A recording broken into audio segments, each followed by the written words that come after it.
unidades de dor, mas na hora do parto, a mulher suporta até 57 unidades de dor, que equivale a 20 ossos quebrados, todos de uma vez só. Você sabia disso? Né? Então, o corpo da mulher, a estrutura dela, Deus já fez pronta para gerar, para ter outra vida. Né? O corpo do homem não foi feito para gerar. A força do homem está no ombro. Então, quando ele precisa carregar algum peso, onde que ele carrega? No ombro. Se ele pega um botijão de gás, por exemplo, ele leva onde?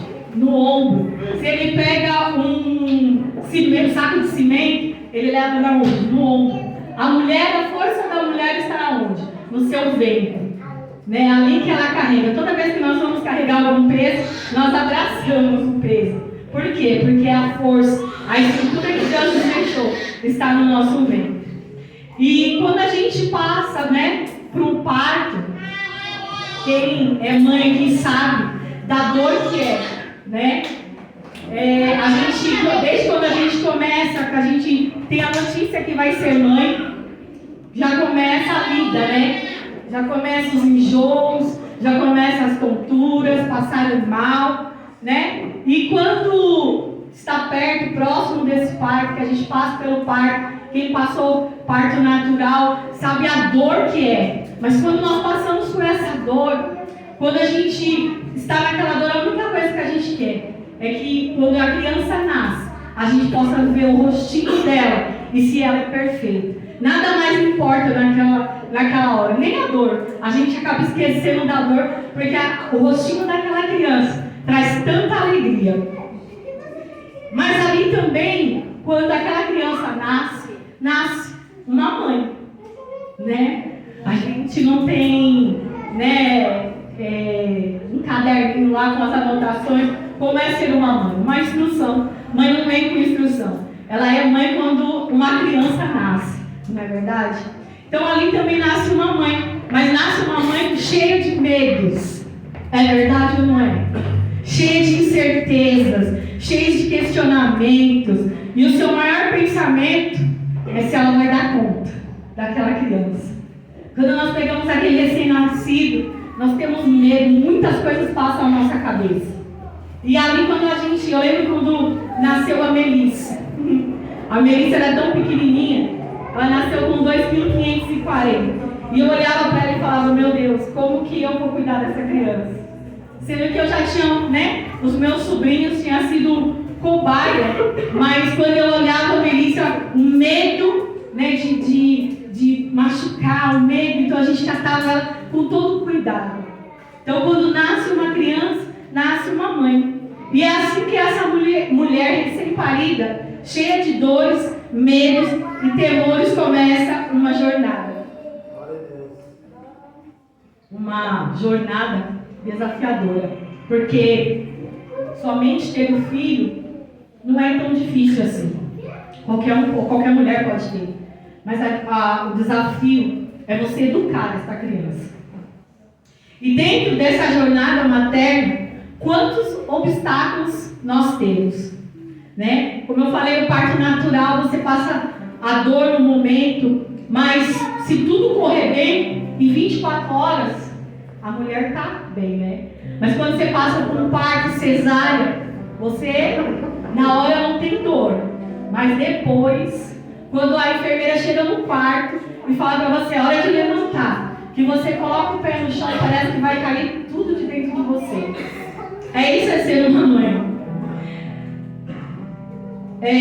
Mas com essa dor, quando ela se levanta, né, que eu já falei aqui, parece que vai sair tudo de dentro dela.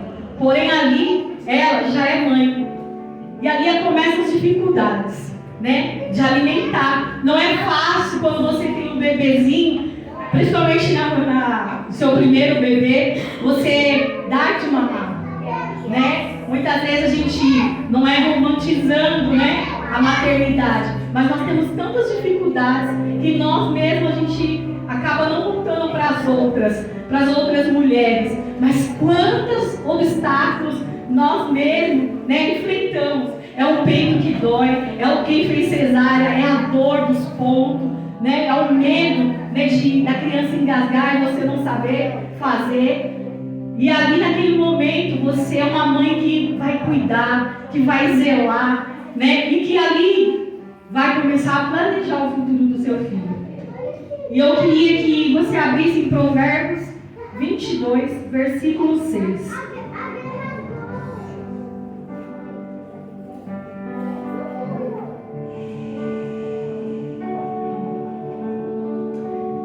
Diz assim, esse versículo, né, é muito conhecido. Instrui a criança segundo os objetivos que você tem para ela. E mesmo com o passar dos anos, não se desviará dele. Nós sabemos que estudos mostram que nós temos pouco tempo para instruir as crianças. Né? Quem é do Ministério Infantil, a gente bate sempre numa tecla. Que nós só temos até 7 anos para educar, ensinar uma criança. E para ensinar Jesus, para colocar o caráter dela, formar o caráter dela.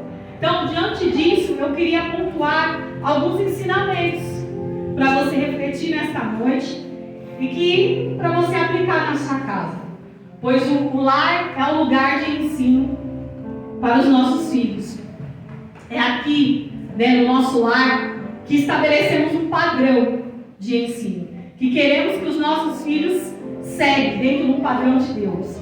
Então, o primeiro dela é a disciplina, né? Está em Provérbios 13, 24. Põe para mim.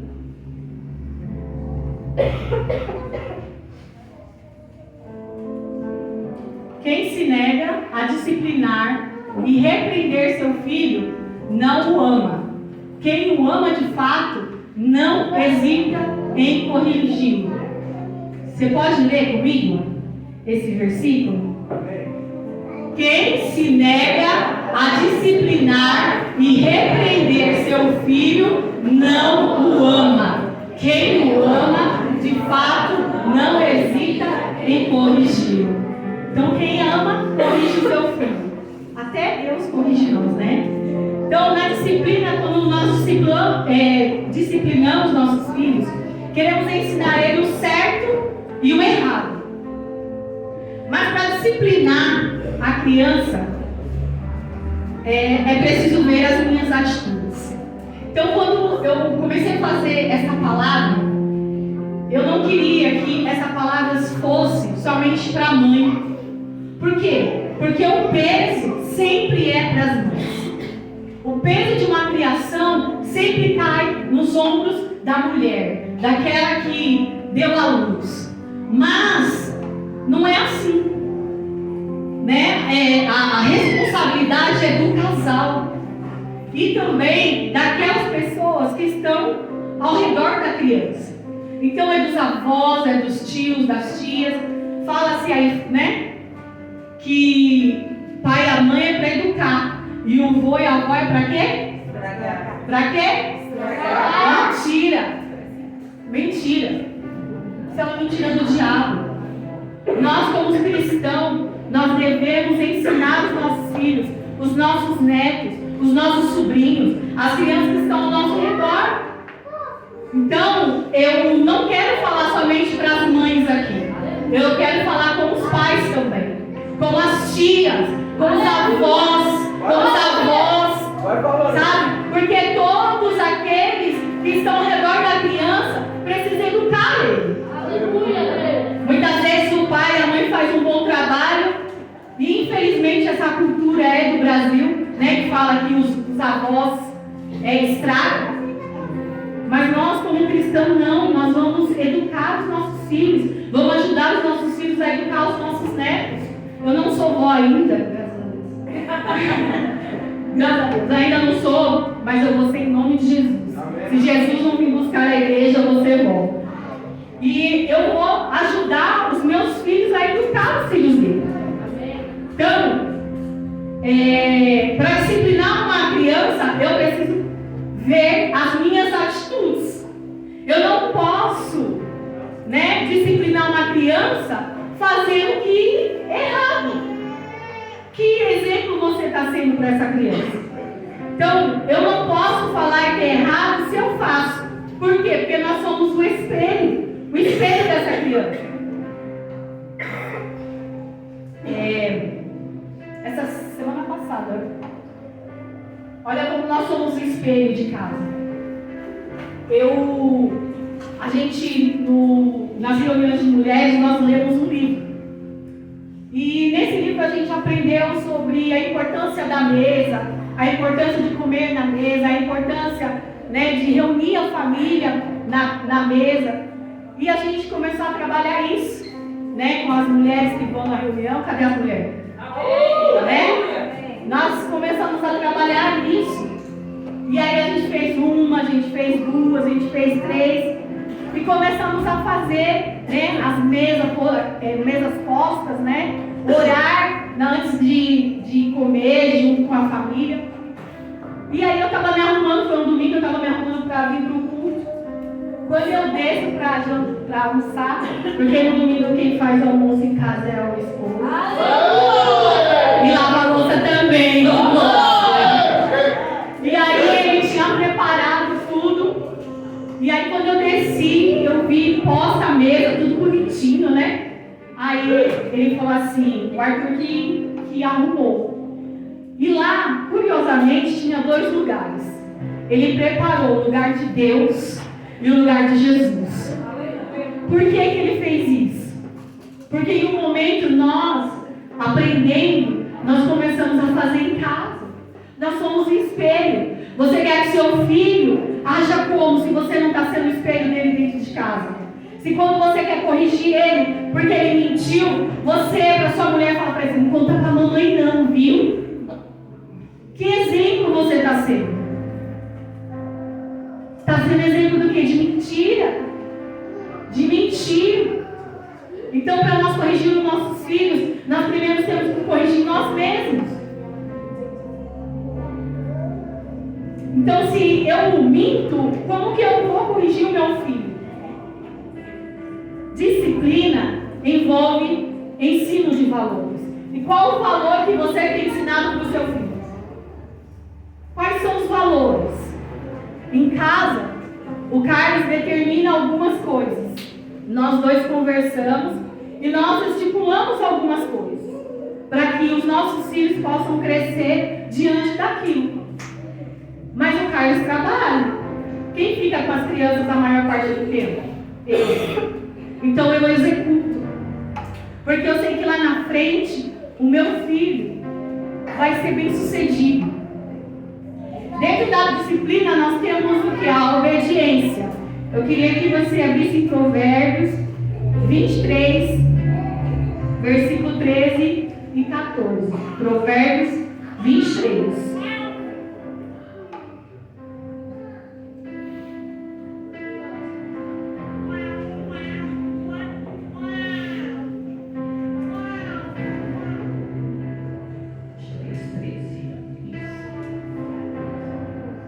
Não hesite em disciplinar a criança, ainda que precises corrigi-la com a vara, ela não morrerá. Castigue tu mesmo com a vara, e assim a livrará do Seol. Então, a vara corrige, né?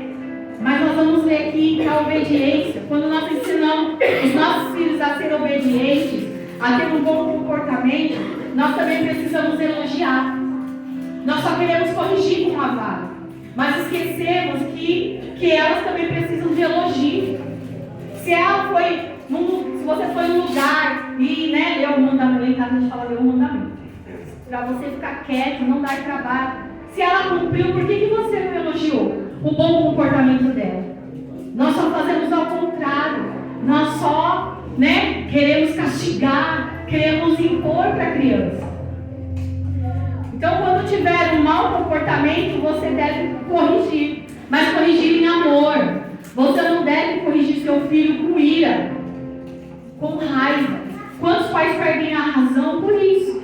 Vai corrigir um filho na raiva, na ira, você acaba machucando aquela criança.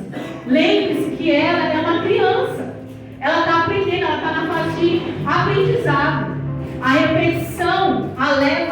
repetição. Não é isso? De tanto quando você vai trabalhar num lugar, vamos falar de caixa aqui. Você precisa aprender, né? A manusear aquele negócio. Hoje em dia é tudo digital, na minha época não era, mas hoje em dia é tudo digital. Você tem que aprender os códigos, tudo ali. É por repetição que você aprende, não é? Os nossos filhos também. E por que muitas vezes nós não temos paciência com essa criança?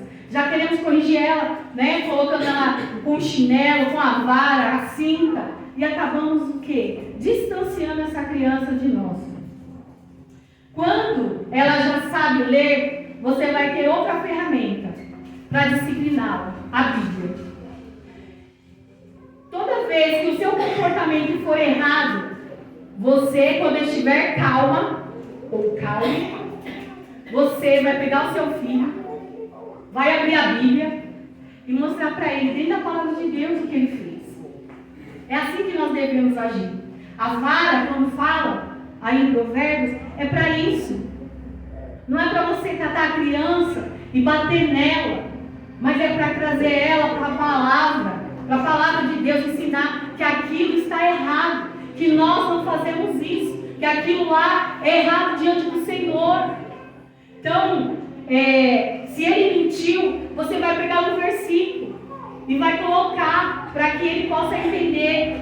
Eu vou dar um exemplo aqui, em Provérbios 12, 22. Então, se seu filho está mentindo,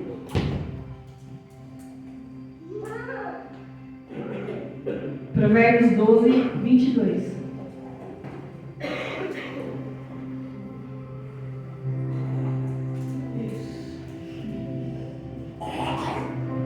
Olha só o que diz aí. O Senhor tem ódio mortal da boca mentirosa, mas se compraz imensamente com os que falam o quê? E você vai falar, você vai ministrar o coração do teu filho essa verdade. Essa verdade tem que cair como revelação no coração do seu filho. Tem outros versículos que você pode ler para ele e explicar, conversar com ele, expor o que esse versículo fala, que o Senhor não gosta das pessoas que falam mentira. Tem outro, né, que fala que o diabo é o pai da mentira, né, que está em João 8,44. Então, em casa, quando a gente começa... Gente, eu vivi nessa festa. Não sei você que é mãe, mas... né? Isso porque eu só tenho 2. Se eu tivesse 5, eu acho que eu não me aguentaria, não. Deus sabe de tudo, né? E aí, quando um fala, não está mentindo, não está mentindo. Lá em casa, não, mãe, ela está falando mentira. Ela sabe que a mentira é do diabo. Porque isso já caiu em revelação no coração deles. Então nós precisamos trazer para o coração deles a verdade. A Bíblia diz que a verdade o quê? Liberta. É isso que nós devemos fazer com o nosso filho. Em vez de, de deixar, de bater, de machucar, você trazer ele com a vara da verdade. A vara da verdade que é Jesus. Então você precisa levar o seu filho a entender esse versículo. E deixar ele num lugar. Sem tela, no quarto sem brinquedo. Deixa ele pensar lá no cantinho. Depois você vai chegar aí e falar assim, aí, o que você acha do que você fez e daquilo que a gente viu na Bíblia? E você vai ouvir essa criança, vai ver que ele começou a pensar e falou, poxa, eu pisei na bola de verdade. E ali você vai fazer o quê? Você vai orar junto com ele. Vamos declarar essa verdade, que você é filho de Deus, é filho da luz, que você não é filho do diabo, que você nunca mais vai mentir. É isso que um pai, uma mãe precisa fazer.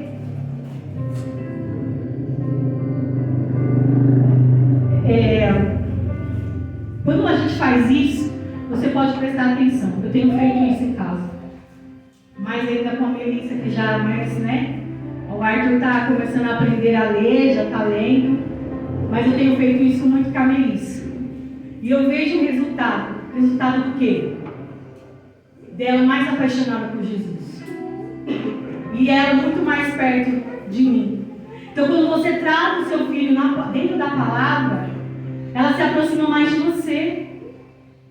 Não tenha medo de disciplinar e corrigir e de ensinar o que é certo e errado para o seu filho. Lá fora, não vai ser com o mesmo amor que você vai ensinar. Lá fora, não vai ser com a mesma disposição que você tem. Lá fora é diferente. Quem passou lá fora sabe que lá é muito diferente. É diferente demais. Lá não tem o amor de mãe. Porque lá fora quem doutrina é o traficante. Quem doutrina são as pessoas más. Não é você com amor que quer o melhor para o seu filho. E diante disso, eu queria dar 3 conselhos para você que é mãe, que é pai, tio, tia, avô e avó. Você que tem contato com alguma criança. Você é responsável também por essa criança. Primeiro, você precisa ouvir a criança. Se você não ouve a criança, como você quer ser ouvida? Como você quer ser ouvida se você não tem tempo de ouvir essa criança? Muitas vezes, eu falo, né, que às vezes a gente acaba vendo situações ao nosso redor. Quantas pessoas chegam em casa, ou a criança chega em casa, a criança quer contar algo do que aconteceu no seu dia, né, da escola, e os pais simplesmente calam essa criança. Porque não tem tempo, porque está estressado, porque ela precisa fazer alguma coisa. Você para essa criança. E para onde ela vai? Para a tela, no celular. Não é verdade isso? Você não para ver ela contar o dia a dia, o que ela faz, como foi a escola. As crianças amam ser ouvidas. Lá no Culto Kids, nós temos a oportunidade de ouvir muitas histórias de cada criança. A gente conhece às vezes a família, porque lá em cima as meninas têm que parar para ouvir. E aí a gente ouve muitas histórias de dentro das famílias. E cada vez mais que tem essa ausência dos pais, elas está sendo substituídas pelas telas. Por não ouvi-las, por muitas vezes não saber o que é o desenho que o seu filho está assistindo, o filme.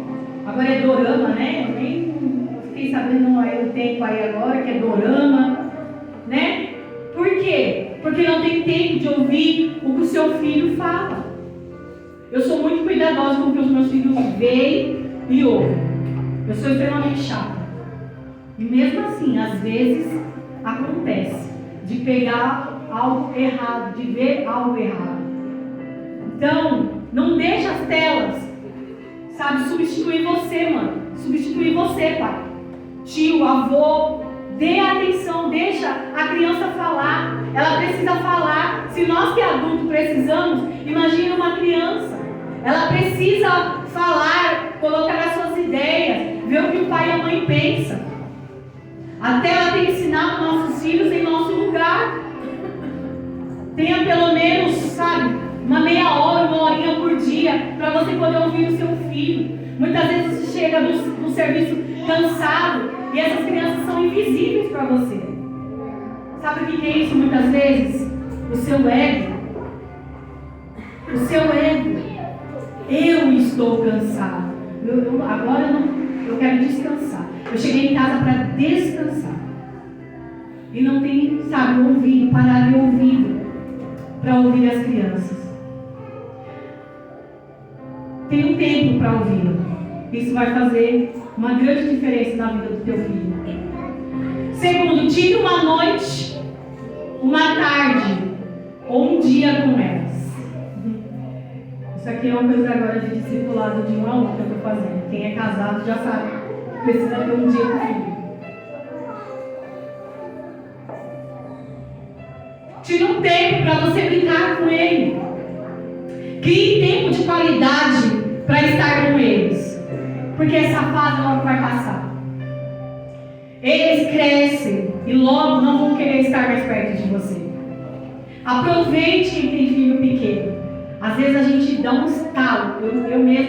Eu dou um estalo às vezes e olho para a Melissa e vejo apenas com 12 anos uma mulher, praticamente. Grande, maior que eu. O tempo passa muito rápido, irmãos. E aquilo que nós não fizermos hoje, não vai dar tempo de fazer.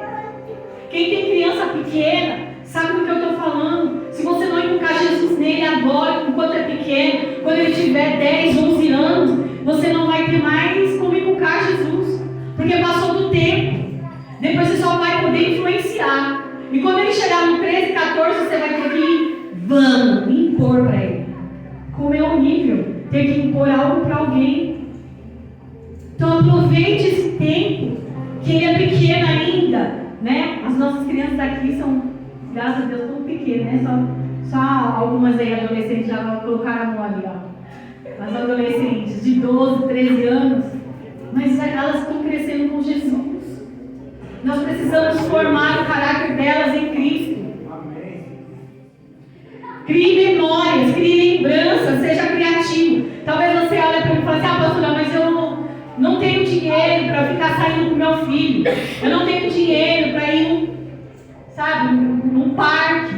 Irmãos, quantas vezes nós em casa a gente faz um suco lá na garrafa de 2 litros, pega a bolacha que tem no armário e nós vamos fazer um piquenique. O seu filho não quer o bem material que você tem, que você possa dar, o brinquedo melhor que você possa dar, ou a comida mais gostosa que você sabe fazer. O que ele quer, na verdade, é ter um tempo com você. Seus filhos amam estar com você. Se você for ouvir eles, ele vai falar isso, que quer estar com você. Não é o que você pode dar. O que elas vão ter para sempre na lembrança e no coração delas é a presença dos pais. Isso é insubstituível. Se você for olhar quando você era pequeno, quais lembranças que seu pai e a sua mãe deixou no seu coração? O que ela criou de lembranças no seu coração? E muitas das vezes nós estamos seguindo os nossos pais. Não é o dinheiro, irmãos. Não é o dinheiro que vai trazer a alegria no coração do seu filho. É você estar presente em todos os momentos. Então tire um tempo, tire uma noite, faça, um cine pipoca em casa. A Melissa ama. Eu confesso, eu não gosto, quem me conhece que vai na minha casa sabe, eu não gosto de televisão, eu não assisto. E filme, pra mim assistir um filme tem que ser o filme, porque eu não tenho paciência para sentar e assistir aquilo.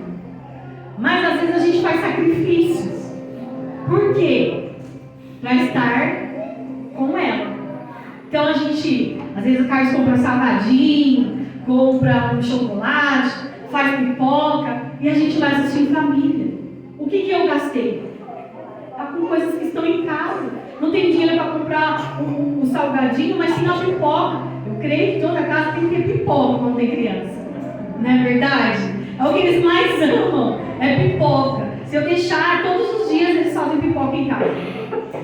Então uma pipoca e um filme. Esses dias eu coloquei lá para eles assistirem a menina que cria em milagres, né?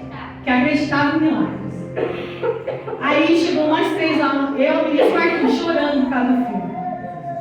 E um ria do outro, porque ele estava chorando. Aí passou uns dias, a Stephanie foi lá em casa, né, Teté? Coloquei o filme para ela assistir. Só foi choro dela também. É isso que eles querem, atenção. Eles querem passar um tempo com você. Logo, o bebezinho que está ali no colo da Paola já não vai estar mais no colo dela. Ela não vai mais querer. É como a Estela, né? Antes queria o colo, agora só quer o quê? Chão. Ninguém quer, ela não quer mais que ninguém pegue ela. Porque passou. Vai passar, irmãos. Vai passar, irmãos. E quando você querer pegar ela no colo, ela vai falar assim: sai, eu não quero o seu colo mais. Quando você for abraçar e beijar, ai, mãe.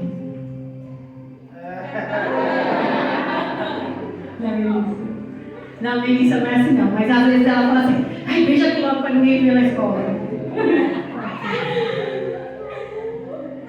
Mas os meus filhos são uma bênção. Glória a Deus. E o último que eu quero falar: ensine seus filhos sobre Jesus. Ensine elas a orarem, a ter compromisso, sobre fé. Ensine quem é Jesus para elas. Ensine sobre o sacrifício de Jesus para elas. Ore por elas a todo momento. Mas se as crianças não verem você isso, elas também não vão ser. Se elas não verem você orando, elas também não vão orar. Se elas não verem vocês lendo a palavra de Deus, elas também não vão fazer. Lembra que você é o espelho. Se você não tem compromisso, você quer que seu filho tenha compromisso?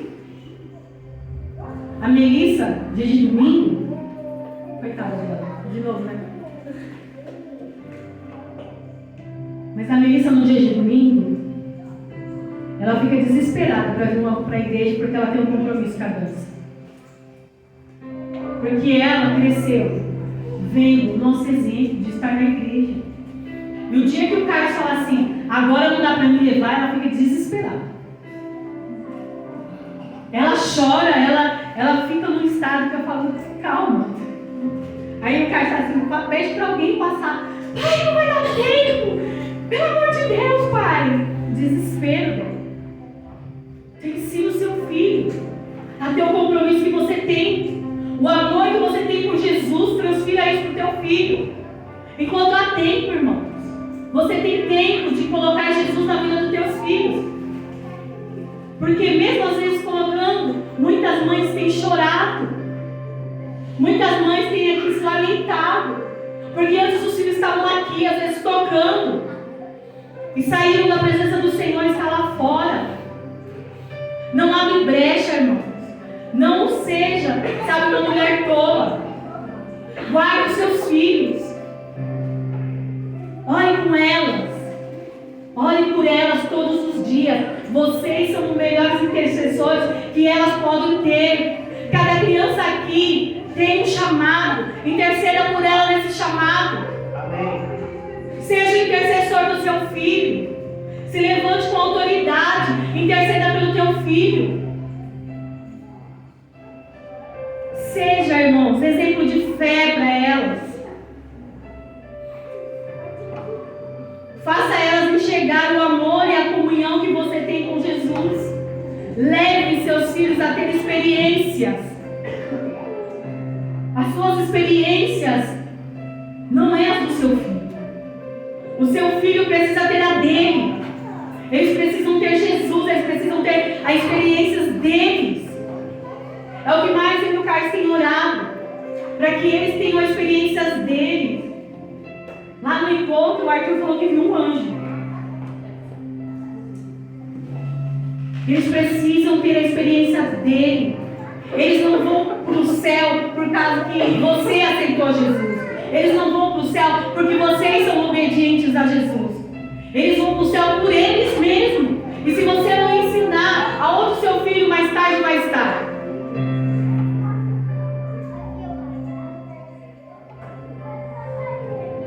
Leve seus filhos a amar Jesus até mais do que você tem amado. Ame Jesus, ensine os seus filhos a amar Jesus com toda a intensidade do coração deles. Ensine os seus filhos a amar Jesus sobre todas as coisas. Ensina a eles que Jesus é o nosso Pai. Ensine aos seus filhos. E assim como está lá escrito no Salmo 127, versículo 6, fala que eles são a herança do Senhor na nossa vida. E o fruto do ventre nosso galardão. Se você estiver inculcando Jesus, sabe? A Melissa e o Arthur, nós falávamos de Jesus para ele desde o ventre. Nós colocávamos a mão, a gente orava, a gente declarava, a gente profetizava. Nós falávamos, sabe? Nós colocávamos hinos para eles ouvirem dentro da barriga. E hoje a gente vê, sabe, aquilo que nós olhamos lá na gestação se cumprindo hoje nos dias de hoje. Glória a Deus. A Melissa ainda não é o tempo, mas a Melissa tem o dom do louvor. Porque lá atrás o Carlos começou a profetizar dentro do meu ventre que ela ia ser uma levita, que ela ia adorar o Senhor. E hoje ela tem o dom, ela está fazendo aula de canto, mas para se aperfeiçoar. E Deus tem promessas. Então não deixe, sabe, de profetizar para os teus filhos. A nossa boca tem poder. Profetize, está ruim, mas profetize. Talvez você tenha um filho que está desviado. Talvez o seu filho não está aqui, já cresceu. Mas a sua boca tem poder. A esperança, enquanto a vida, há esperança. A oração muda o coração, muda a trajetória. Ore pelos seus filhos. Hoje os seus filhos estão sendo atacados pela ideologia de gênero, por tantas coisas que estão acontecendo com as crianças. Olha os massacres que estão acontecendo nas escolas. É por quê? Porque o diabo quer ceifar a vida das crianças. Porque ela sabe que o futuro do Brasil, o futuro de uma igreja, são as crianças. Então ore, declare. Todos os dias que os meus filhos têm saído para a escola, eu tenho ungido eles e declarado o poder de Deus sobre eles, que eles vão ser luz naquele lugar e que Deus vai tornar eles invisíveis para toda a maldade humana. Unge os seus filhos, você é profeta, você é mãe. O Arthur riu de mim porque nos dias que estava tendo um massacre eu fiquei muito temerosa. E fui levar ele, eu passei o óleo na mão e fui ungir a porta da escola. E quando ele chegou em casa, ele falou assim pro meu marido: pai, a minha mãe é louca. Aí o Carlos olhou para ele e falou assim: por que, Arthur? A minha mãe ungiu a porta da escola na frente de todo mundo. Mas eu não estou nem aí. Eu estou fazendo aquilo que Deus me chamou para ser. Eu sou intercessora dos meus filhos. Eu não vou deixar o diabo, sabe, tocar nos meus filhos, não. Eu sou intercessora deles, eu sou responsável por eles. Eu vou lutar pela vida deles. Porque eu quero que eles estejam aqui todos os dias da vida deles. Que eles cumpram o propósito, o chamado que Deus tem na vida deles. É assim que você também deve fazer. Cuide dos seus filhos. Leve eles a ter experiências com Jesus. Ame os seus filhos incondicionalmente. Em Provérbios 17, versículo 6, diz também que os filhos são a coroa dos avós. E dos pais são o orgulho dos seus filhos. Para você ter o orgulho mais para frente, você precisa ensinar Jesus. Se você não ensinar Jesus, nós não teremos orgulho. Eles não serão a nossa coroa, nossa pedra na nossa coroa. E nessa noite,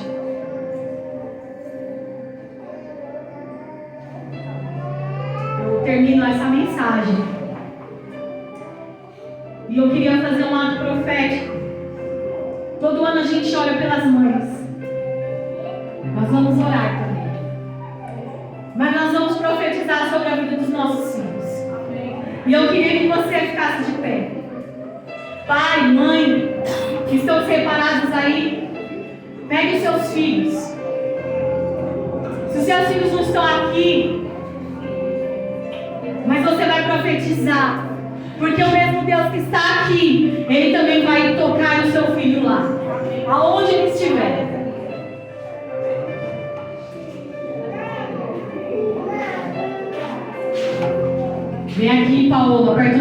para suas filhas. Toma posição, varão. Em nome de Jesus.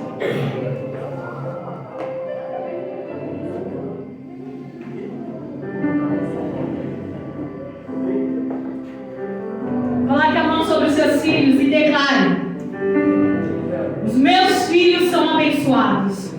Meus filhos são abençoados. Vocês jantaram? Amém? Vocês jantaram? Amém. Amém. Se você não tem filho, profetiza. Porque como o dia de hoje, nós oramos o ano passado. A Gabi e o Gabriel. A Gabi não veio, mas o Gabriel veio. Foi o Gabriel que veio. E a gente orou por eles. Aleluia. E ela está grávida, está quase para a Rafaela nascer. Então começa a profetizar. Porque eu e o Carlos não podíamos ter filhos. Mas nós orávamos por eles. Sem saber que a gente ia ter. Mas a certeza no nosso coração em Deus. Nós orávamos por eles. Você pode não ter filho agora, mas Deus fará. Assim como Ele me abençoou, Ele vai abençoar a sua vida. Eu quero que você declare com força